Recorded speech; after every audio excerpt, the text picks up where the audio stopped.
Okay, welcome everybody to our June 30th, 2011 FXDD co-production with FX Street. This is going to be a great Forex training class today. I want to thank you all for coming out. Our disclaimer is that we do not give buy, sell, or hold recommendations. Trading is risky. You want to make sure you trade only with risk capital that will not affect your lifestyle. Okay, so today's class is going to be called Finding Short-Term Trading Opportunities in the Forex Market. This is going to be a new one from Greg MIchalowski. Very, very glad that everyone's here. Here's Greg on the left. He is the Chief Currency Analyst at the company. Many of you know him from his speaking engagements around the world. I'm Sean Powell, one of the national trainers at FXDD. I'll be along for the ride, helping out in the chat window and feeding questions to Greg as he goes through his presentation. So again, you're in for a real treat. Also, at FXDD right now, we've got a great promotion going on called Race 2 Rewards. You can get all the details at fxdd.com. Today is the last day. If you can get your account deposit in, you need to do a minimum deposit of $500. We've got our grand prize drawing going on for $5,000. The next stage starts tomorrow, and the grand prize for that is going to be 2 VIP tickets to one of the next Formula One races. Get all the details on this at fxdd.com. Okay, the other thing we're doing is a 5% funding bonus. That works in conjunction with the Race Rewards program. You can send me an email if you do want to get this started. Ask Powell at fxdd.com to do that. Okay, Greg, so I'm going to put you on now. Wish you good luck. Let's get started here with a great training on short-term trends. Okay, thank you very much, Sean. I really appreciate that. Today we're going to be, as Sean mentioned, this is kind of a different slant for me. I'm going to be talking a little bit more about finding short-term trading opportunities in the foreign exchange market. Wrong date. Oops, sorry about that. It is the 30th. It is the last day of the calendar year. Well, that's hopefully that's my only mistake that I'll make during this whole presentation. So you guys are really in for a good one here today. Now, when I think about trading in the short term, I think about all you retail traders out there, not necessarily trading full time. Most of the retail traders are not full-time traders. You do it as a way, during free time to earn a few extra bucks along the way. But what is most important, what I try to tell a lot of traders is that trading is a business. If you're doing this full-time, it should be your business. If you're doing it part-time, it should still be a business. It should be something that you're really focused on, that you take seriously. Why? Because it's about money. It's about making and losing money out there, folks, and all businesses are about making a profit, right? And that is the same in trading. So if you're sitting there trading, if you're a retail client or trader out there, what you have to do focus on is that trading is indeed a business. Since trading is a business, this kind of gets where it gets a little bit dicey. Okay, is that traders equate trading to their job or a job that they had in the past. That job in the past may be something that you did, as a kid, as a summertime job, or maybe some of you have, you're retired and you remember your job that you used to perform for your career that got you to the point where you are now. Maybe some of you have just been trading all your life, and so it is your job as well. But most people think that trading equate trading since it is a business, that it is like a job. And at jobs, what do? We work. That's what when you have a job, you go to work, you do what you're supposed to do, you do your task, and that is what we equate a job as in our minds. And as a trader, when you sit down to trade, you tend to become determined to trade. And is that always a good thing? And I put a big no here, and there's a reason for that. And the reasons include a lot of times when people sit down at their screen to trade and think of it as their job because it is a business, then a lot of times traders are become forced. The trades, you can imagine that you're sitting there, you have to do something because it's your job. Trading is a business, and so you force a trade. Also, trades tend to be done with no reason. How many times have you people sat down at your computer during the day or at the evening when you have time to trade, and you sit down there, and all of a sudden there's really no reason to do a trade, but you feel that it is your job to do a trade. You're forced to do that trade, so you have no reason to do a trade, and that is dangerous. Traders, when they have no reason to do a trade, often they don't define their risk, and also because of this, because of you have no reason, because your trades are forced, because you define no risk, the losses can tend to be larger. Next thing you know, you're losing more than you normally would if you were to define risk, if you were to pay a little bit more attention, had reasons to do a trade, didn't force a trade. The gains also, because you did the trades without any reason, without defining risk, they tend to be what I call blind luck. And I often say in my seminars, in my webinars, that traders need to have some luck, but blind luck is not necessarily the kind of luck that you want to have as a trader. Blind luck is kind of, the squirrel finding a nut every once in a while. Blind luck is when you buy, let's say, the market right before a key economic release, like the non-farm payrolls, and it's somehow, because of whatever reason, the market ends up going your way. All of a sudden you feel like you're the best trader in the world. Well, you didn't define your risk. In fact, you took more risk in that transaction by just kind of betting red or betting black on the unemployment report. And I find that to be blind luck. That will maybe work one time, maybe twice, maybe it'll work 3 times in a row, but the 4th and 5th time you can get killed on those trades, and then you don't know why you made money on those trades. So when traders think of trading as a business and think about it as a job, and because you're at a job you have to do your work, and work means doing trades, if you're forced to do trades, have no reason to define luck, your losses tend to be larger, and also your gains tend to be blind luck, which kind of ruins your psyche and mind going forward. Believe me, it does. Traders ruin trades like this ruin your work, and therefore trading becomes no fun, and a lot of times traders give up. Some of the reason may be because they lose too much money. The other reason is that they just don't know how or why they're either making a little money, or their profits aren't consistent, so on and so forth. So is sitting down and trading because it's a business, because it's your job, necessarily a good thing? No, you should be more patient.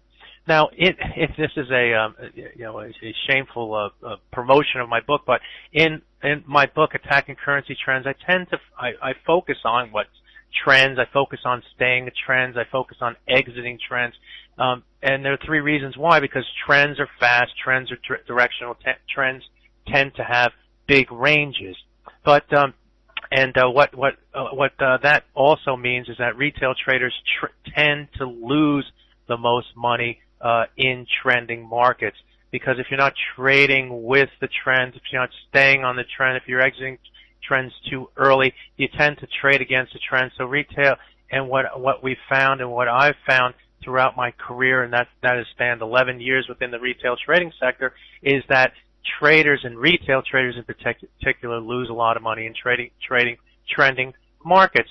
So, my book, what I often talk about is about this trend and these longer term trends that tend to happen in the market. And if you as a trader can stay on those trends, if you can follow them, then you stand to make a lot of money, in fact, make the most amount of money with the least amount of risk. That happens to be my my mission statement for all my traders. So that is what my book was focused on. But what I've realized, and what a lot of people have asked me, is that what if they say to me, Greg, what if I want to just not necessarily be concerned about those big trends?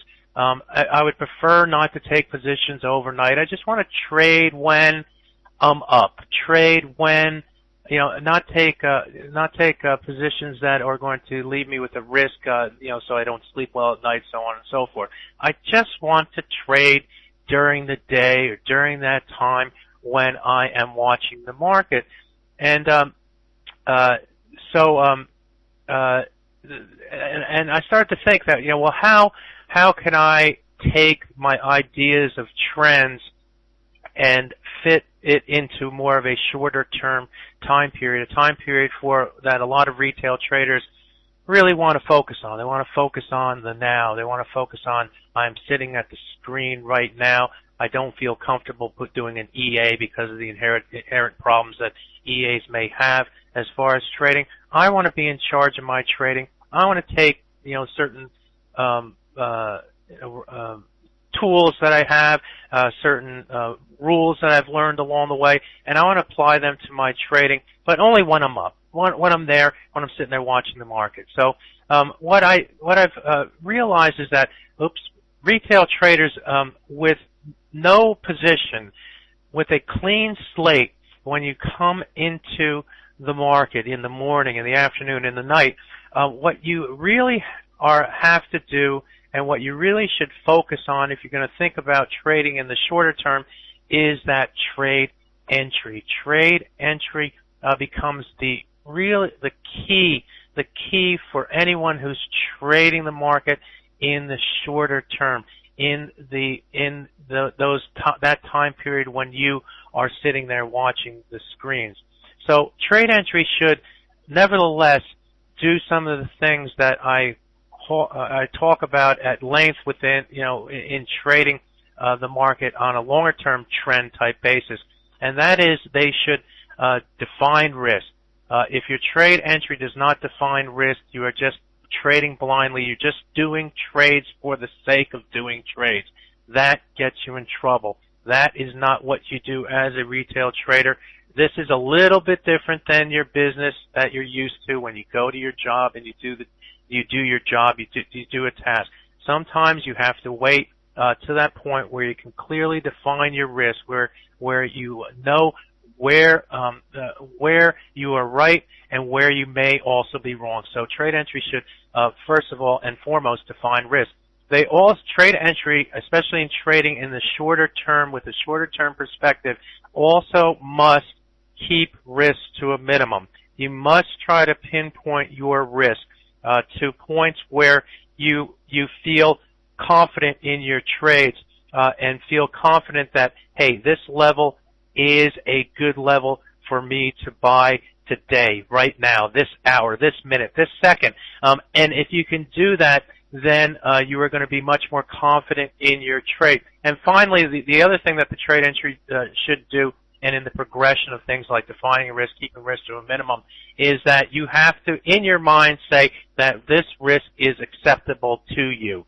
This risk is acceptable to you. And what that ultimately does for you as a trader, as someone who's sitting down with a clean slate, with no position, with a clean mind, is that it reduces your fear. And fear is a trader's worst enemy. I'm not going to ever not say that traders who have fear are traders who don't do well in the market. So what you have to do as a trader is do these 1, 2, 3. Define your risk, keep your risk to a minimum, and understand that you have to accept this risk that you have just defined. And if you can accept it, then your fear should go away. You should have very little fear, if not just diffuse your fear totally altogether. So, with that foundation in place, with that understanding that you have a clean slate and you have to go from point A to point B, let's take a look at some examples using the euro versus U.S. dollar. And as we go along, I hope to develop a pattern here that you can use that will allow you to really define those levels on an intraday basis, on a short-term trading basis, where you can clearly say, hey, this is a good trade.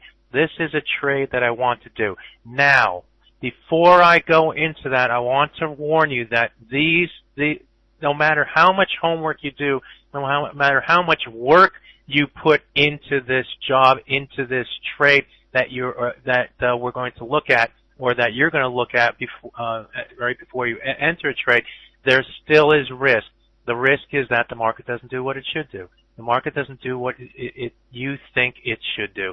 And that risk, however, is lessened by the fact of you doing 1, 2, and 3, defining risk, keeping your risk to a minimum, and accepting that risk, and understanding that that is your stop in the trade. So I'm not saying that all the that these examples or the examples that or the methodology that I use in analyzing these charts, analyzing the market, are necessarily going to guarantee you profits. What it will guarantee you, or what I can't use that word guarantee, but what it will tend to do, folks, is allow you to lessen your risk, keep your risk to a minimum, and hopefully allow you to get that good trade entry, because trade entry is so important, especially when you're just trading on a shorter term time frame. So,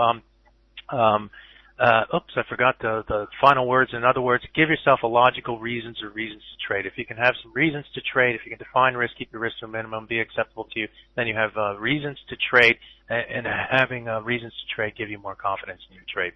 So, excuse me again. So let's look at the euro versus US dollar. And what I'm going to focus on here is the 5-minute charts in my analysis. Why? Because if you're trading it intraday on the shorter term basis, I guess, and I'm not fully convinced of this, because I do think that things like daily charts and hourly charts also give shorter term traders some knowledge in the market. But you can probably get away with just looking at a shorter term chart, like a 5-minute chart, to define certain risk levels, to define certain trade opportunities that you may want to take advantage of it. So we're going to focus here today on the 5-minute charts in the euro. I'm going to take a little bit look at the Aussie versus US dollar going forward as well. So here we have the euro versus US dollar. This was yesterday, I guess, 29th.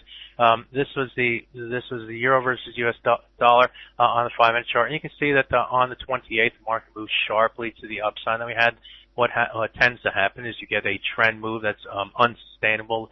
By the way, this is a 100-bar moving average, the blue line. The green line is a 200-bar moving average. Those are simple moving averages, and those are the two moving averages of my choice in looking at the market. But and whether or not they're your choices, I don't necessarily want to comment, but I do find that these two moving averages tend to work very well in the foreign exchange market. In fact, in other markets as well, they are favored or tend to be favored moving averages, where the market finds either support, resistance, or moves away from them in a way that gives traders clues as to either the market's going to trend, or it's going to trend one way or trend the other way. With that said, what we see here is the market moved sharply to the upside, and then we had this non-trending consolidation type period that that started in the New York, I guess, afternoon, and moved into the Far East trading session. And from my analysis and the way that I look at the markets, I not only use these moving averages, I use two other tools. One, trend lines. Trend lines give you borderline levels where it's bullish above, bearish below. I also use things like Fibonacci retracements. This Fibonacci retracement, in this case, we had the move to the upside. I put a Fibonacci retracement from the low to the high here. Those are the only three tools that I use, you can use these three tools in whether you're trading long term or shorter term, and I'll try to explain that by going through our example here. So if the market was, if you came into the market with a clean slate and you see the market starting doing this, or this is what you see in the chart, and then you see the market starting to consolidate in this non-trending range, you're probably sitting still, wondering what to do. Or this is what you should be doing, is sitting still wondering what to do. I know you're anxious to do a trade, but what you should be thinking about is patience and where the market may be going, where the opportunities may exist for you as a trader. And when you're trading in the shorter term perspective, I do think that you have to try and focus on getting as many reasons for doing a trade as you possibly can. So in this example, what we see here is that the market is consolidating. We've moved below the 100-bar moving average. That gives it a bearish bias, and I've drawn some trend lines in here. The top trend line is set in place first. We have a high here. We have a high here. We have a high here. You can draw your trend line across there. It becomes a nice borderline level. And then what I look to do is put a parallel trend line in at all times. And I could have done that at this point right here when we had two highs right here, just come down to the low here and put a parallel trend line in that place right there. And then lo and behold, what happens is the market finds support against that trend line. We move back up to the upper trend line. We also have the 100-bar moving average here. And then the market comes down to this point right here. And at this point right here, there are a number of reasons for a trade. And the first reason for the trade is we have this horizontal trend line coming across here. And this horizontal trend line, I call horizontal trend lines remembered lines. Why? Because the market remembers them, okay? When you come down and we reach a low, oftentimes the market will remember that low, all right? It'll stall at that low. It'll do something at that low. It remembers it. And so what we see is the market move higher here, and then the market comes down here, and we remember the line, and so we find some early buyers here against that level, not to mention we find some buyers against that level, and the market moves higher. Now, we come down once again, and the market comes right down to that remembered line. So that's a reason to trade, all right? That's reason number one for trade. We have 3 points, 1, 2, 3 points along that line at 143.38. The second reason to do a trade is this green line right here. The green line represents a 200-bar simple moving average. I use it in all my charts. I'm very consistent with it. I don't use any of the moving averages other than the 100 and the 200-bar moving average. And you can see here, at this point right here, the 200-bar moving average is at the 143.35 level, and that is another reason to trade. That is another reason, another reason where you can define your risk, where you can say that, hey, if the market stays above this level, the market has a potential to either move to the upside. If the market breaks through this level, it has a potential to move to the downside. The third reason, and third and fourth reason, I guess I clicked the button twice, but might as well keep it up there, is the 38.2% retracement. Remember, I put the Fibonacci retracement from the most recent low to the high. This trend was unsustainable, so the market started its corrective move, consolidation move here.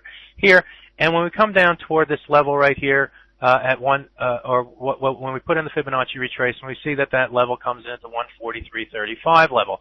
So now we have the horizontal trend line. We have the 200-bar moving average, which is caught up to the price. We have the 38.2% retracement at that level. And the fourth thing that I have here is, of course, the channel trend line that already talked about. And that trend line dissects the 200-bar moving average. So with this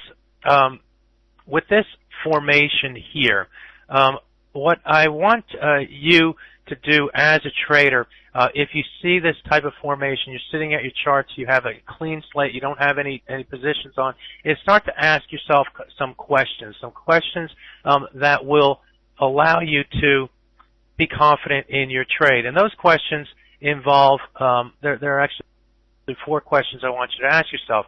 Can risk be defined? Can your risk be defined at this point right here? If the market is coming down here and you have a choice to either go long or short the market, what can you define your risk? And the second question is that risk minimized?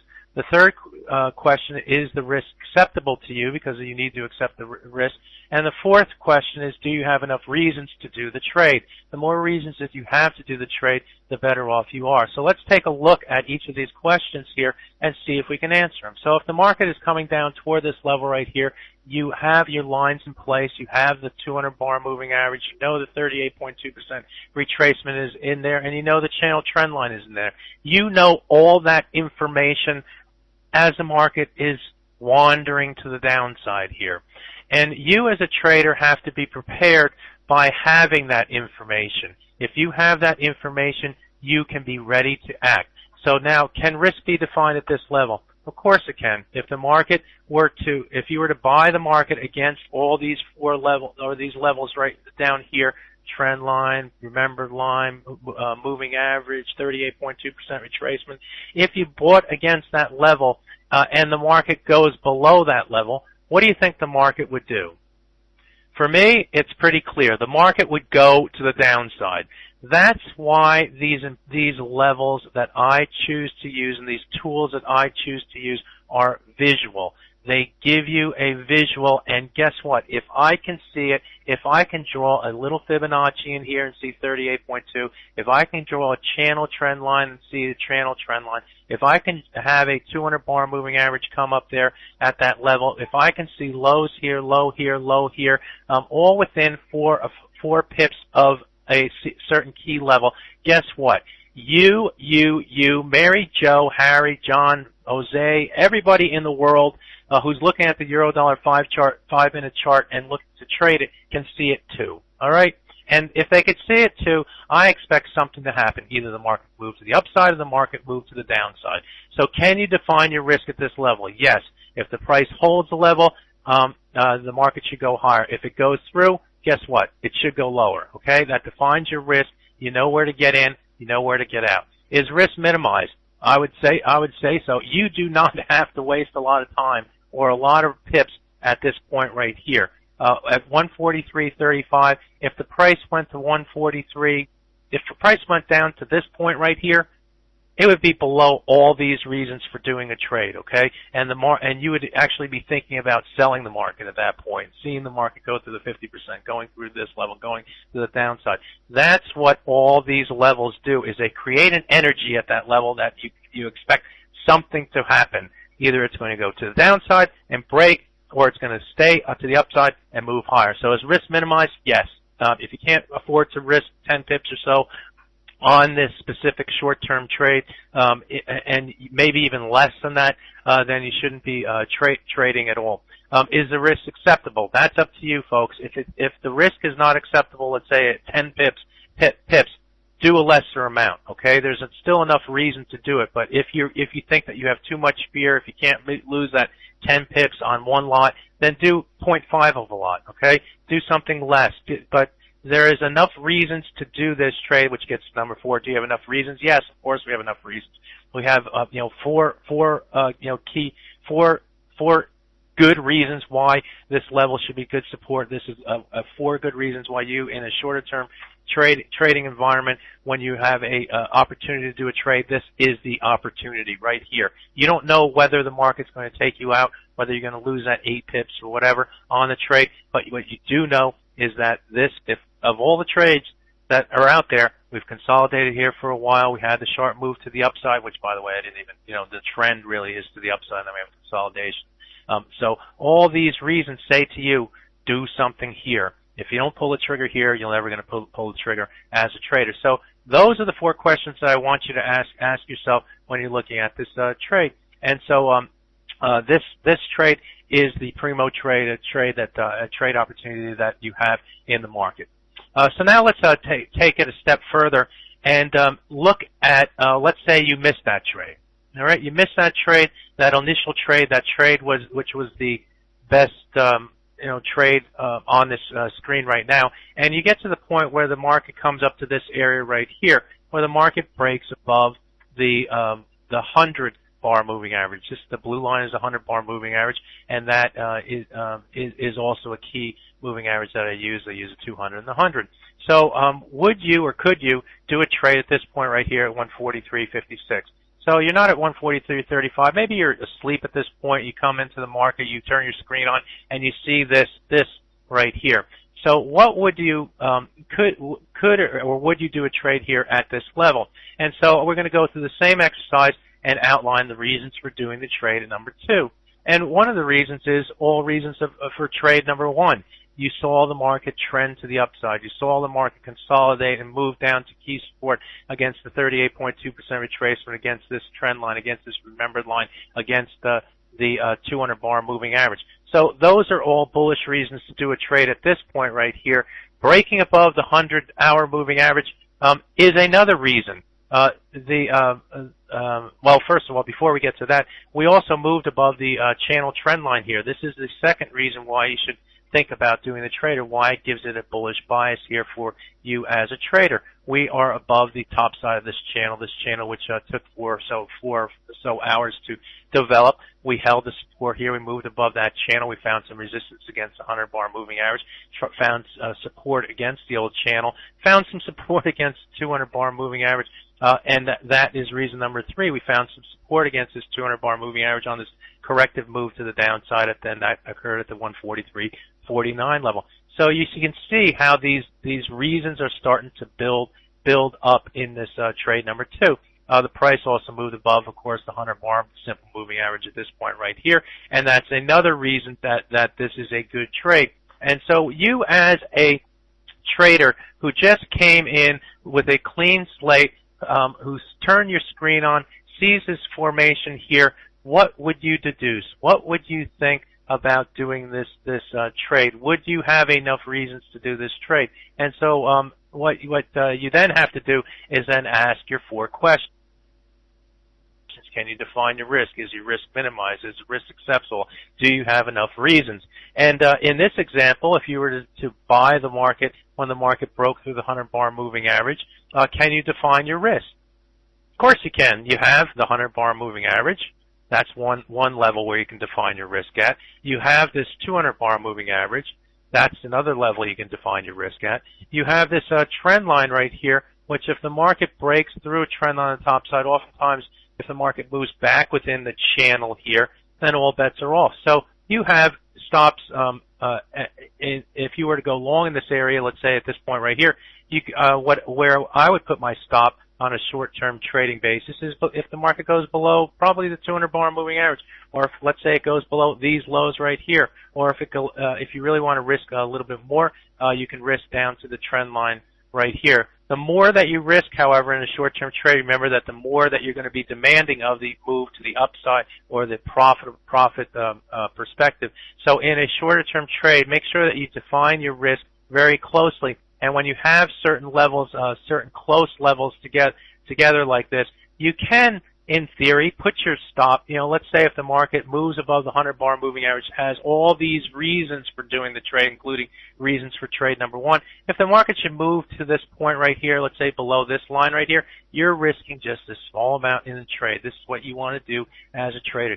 As a shorter-term trader, minimize your risk. Take advantage of opportunities where you have a lot of reasons to do the trade. So your risk is minimized. Is your risk acceptable? Only you can answer that question, whether the risk of the trade is acceptable. And do you have enough reasons? I think you do have enough reasons to do the trade as well. So this, again, is another trading opportunity that you have in the market that you should look for if you are trading on a shorter term basis.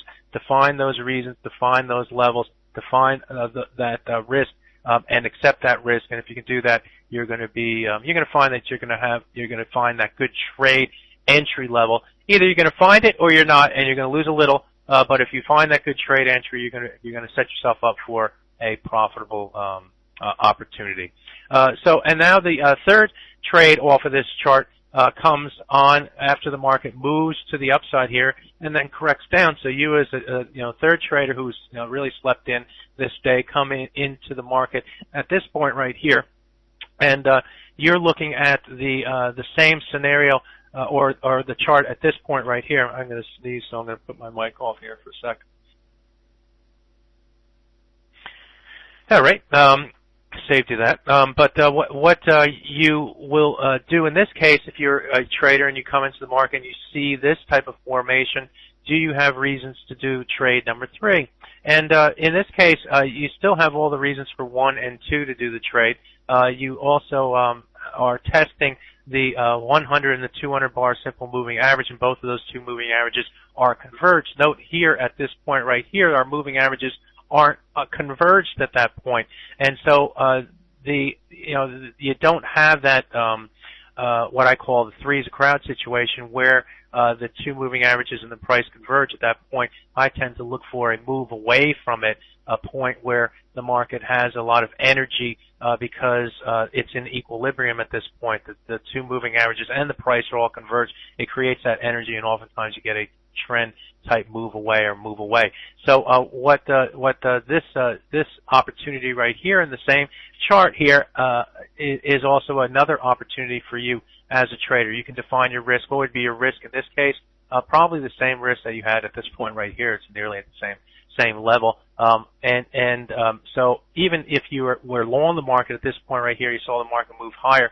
If you are still a shorter term trader, you may still have your stop at this point right here, that's what I would suggest on the trade, and so you're still risking the same amount that you had on the original trade, it's the same risk that you have on this third trade as well.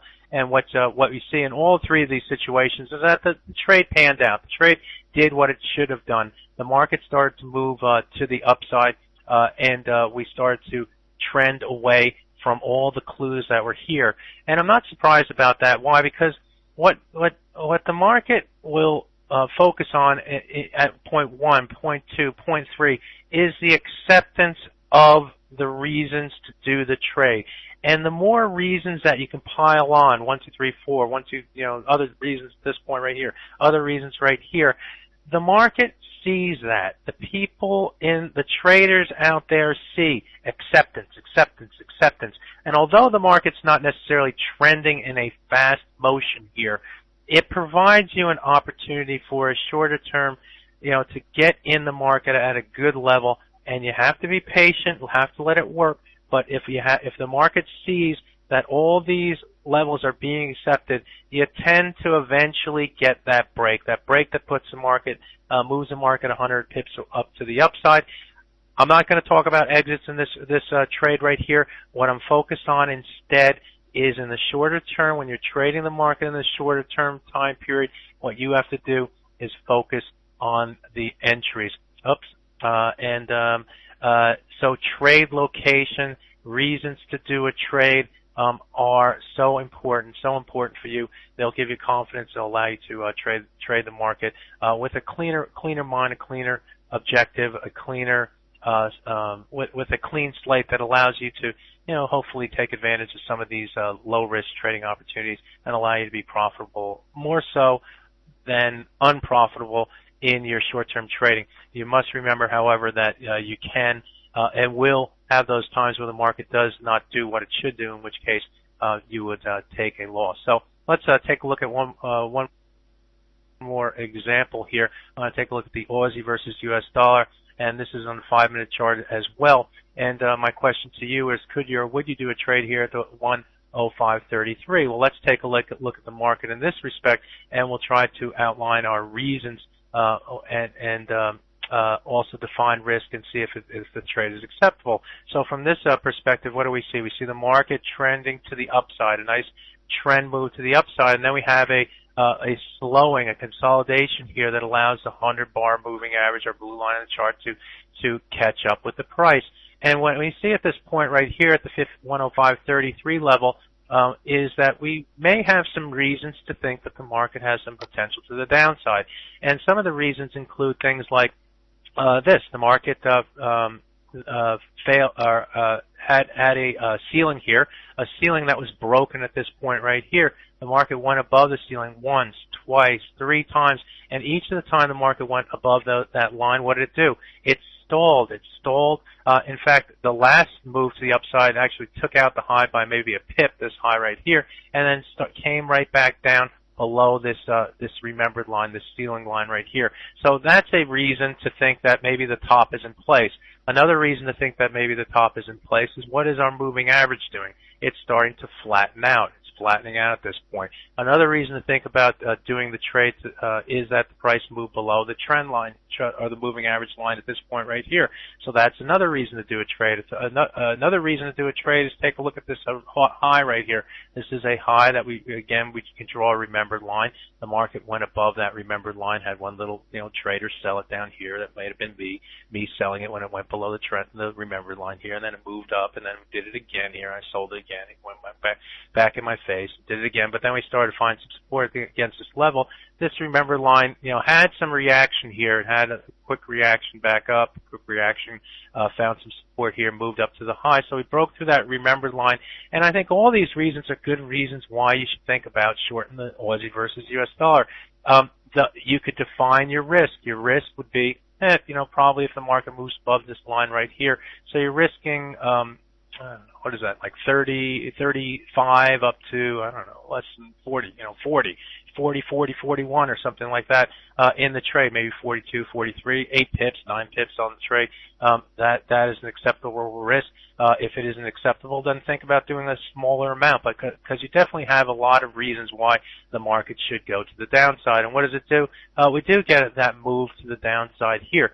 But in this trade, what we see here, if my risk is going to be this line and I get the action that I expect it to do here, what should I be thinking if it doesn't do what it should do? That is, if the price doesn't continue to move to the downside. And for that, I have what I call the if-should rule.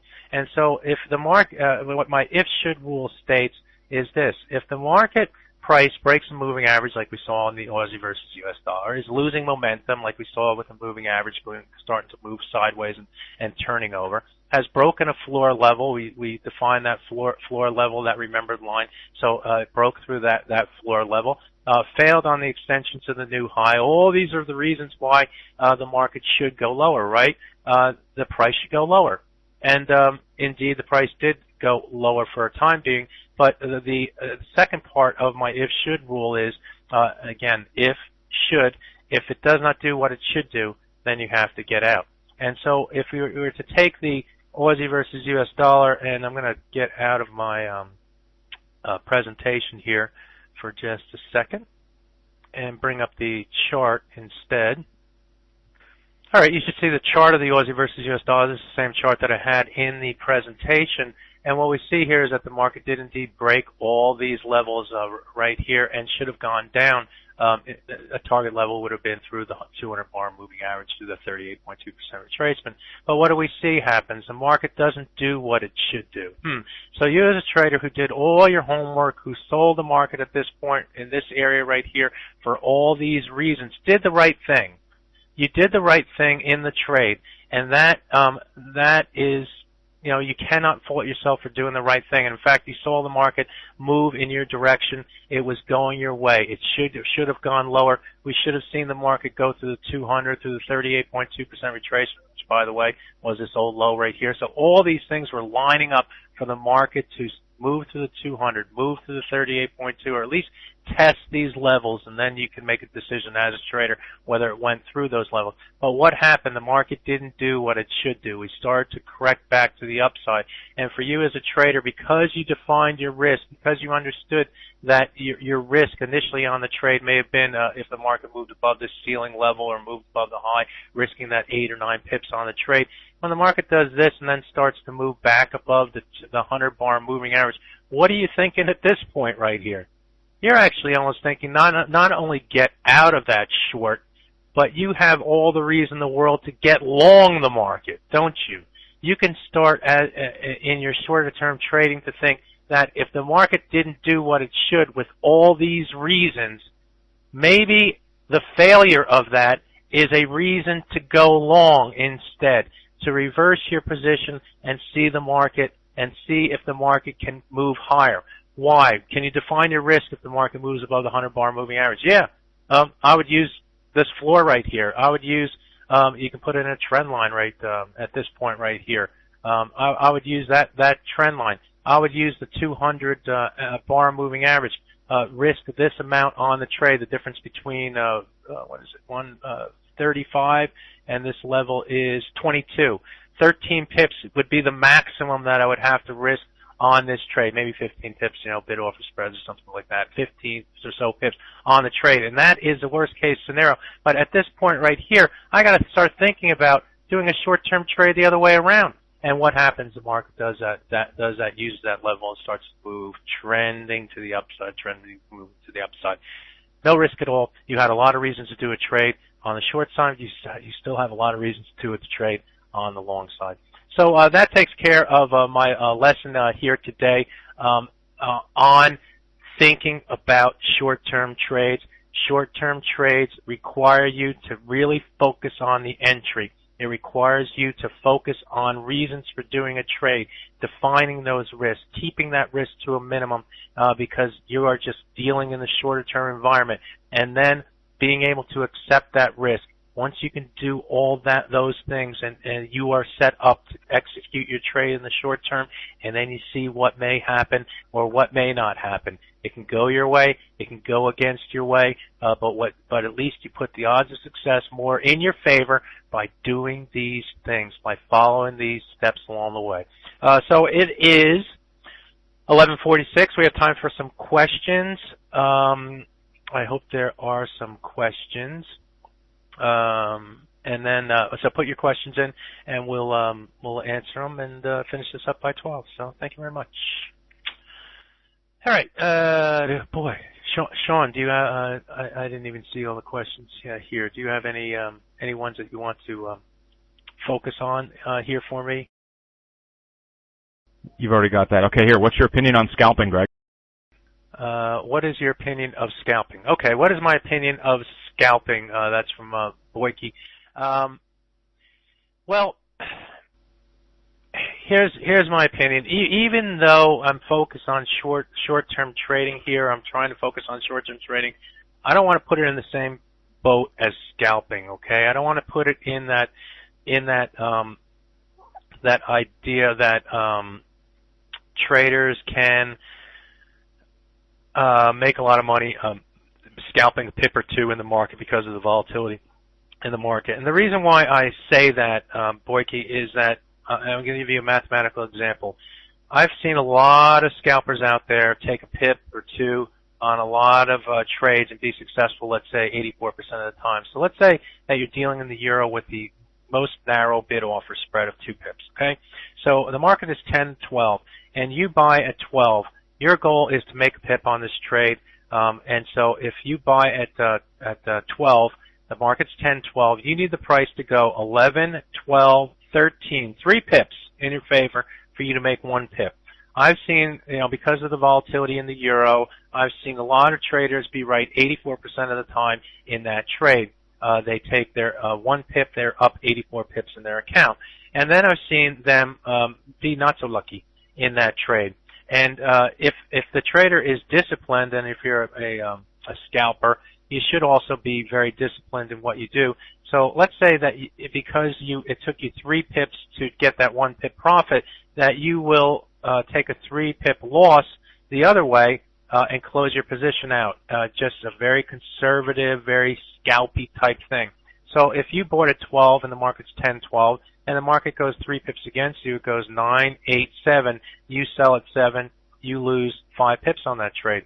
So in those 16 trades that where the market moved against you by the 5 pips, you lost 80 pips. So you made 84 pips on all the gains, and you lost 80 pips on the 16 losses. And so you can go and tell all your friends that you have an 84% success ratio, but when they'll ask you how much you made, and you said, well, I made 4 pips on that 84 trades. And that's a lot of work for a little amount of money. Now, maybe you go and try to make 4 pips, maybe you go and try to, but the numbers tend not to work out. So even though I'm showing you kind of shorter term strategies here today, what I want to really focus on is that the shorter term strategies are not necessarily scalping strategies.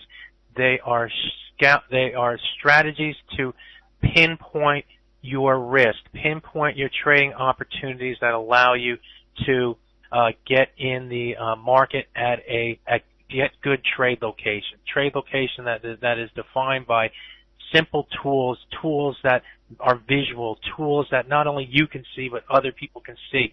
And if you can be patient and do your job, not with the idea that you have to trade, but if the idea is that if I'm going to trade, I'm going to make sure I define my risk, I keep my risk to a minimum, and I'm going to accept that risk, and I'm going to really look for pinpoint those points where I can get in and get good trade location.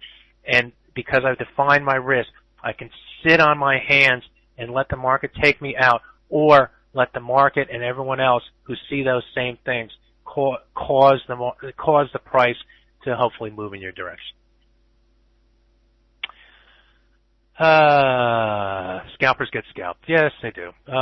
That's because you are using big. Hey, Greg, what would you define as a target? Like, how many profit per pips would you go after in an active trade? Like scalping would be what, 3 or 4? Yeah. Active trading, how many you think? 20, 30, 40? What's your take? Well, Sean, in what I was focused on here today, what in a real short-term environment is to really risk a little. Now, we all know that what you should, so if I'm going to risk 10 pips, or if I'm going to risk 15 pips like that last trade, then you should try to get 30. You should try to get 40, something like that in the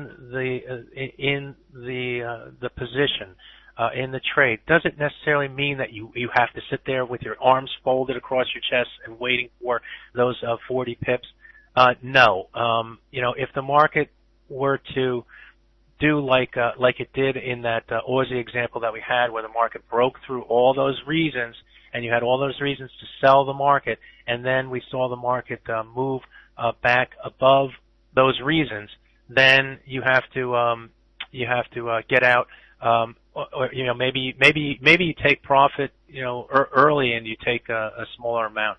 What I also want to, I guess, warn people about, if you're going to trade in the shorter term time period, is make sure that if the market's trending and has a pretty good trend to it, that you don't find yourself trading against the trend, okay? That you don't find yourself doing something like selling the high because it's higher, okay? Always have those reasons, and those, oftentimes the reasons come on the corrections, especially when the market is trending. Wait for that correction to happen. Trade against the moving average, against 38.2. Try to find a remembered line. Try to find an old low, stuff like that. And stay with the trend. Don't get yourself caught in a situation where you may be trading against the trend and having the market go against you in that respect. So be wary of a trending market in a shorter term, when you're looking at the market in a short term time period, and be wary of that. Trends are fast. Trends are still fast, and trends are directional. But you have to be really, really tight with your stops, especially in the trending market, and especially if you're trading against the trend. I got just about I'm kind of running out of time. They're giving me a 1-minute warning here, so I hope that you found the presentation informative. Let me remind everybody that Sean already reminded you that I'll be doing a webinar this afternoon on Fibonacci retracements. Also, if you have any interest in my book, Attacking Currency Trends, you can send me an email at greg@fxdd.com, and I'll give you a discount for attending today's webinar. You'll get it cheaper than Amazon. It goes for $37 and change on Amazon. We'll take $7 off today. So send me an email at greg@fxdd.com. It is one of the top ranked books on Amazon, and also one of the top rated books on Amazon.com. So you can do that as well. And if you're interested in talking about opening an account at FXDD, we can also take care of that for you as well by sending myself or Sean Powell an email at spowell@fxdd.com. Thank you very much, everybody. Thank you, Sean. Thank you, Vicky, Maud, Adinda, for all you do, and we'll see you next time.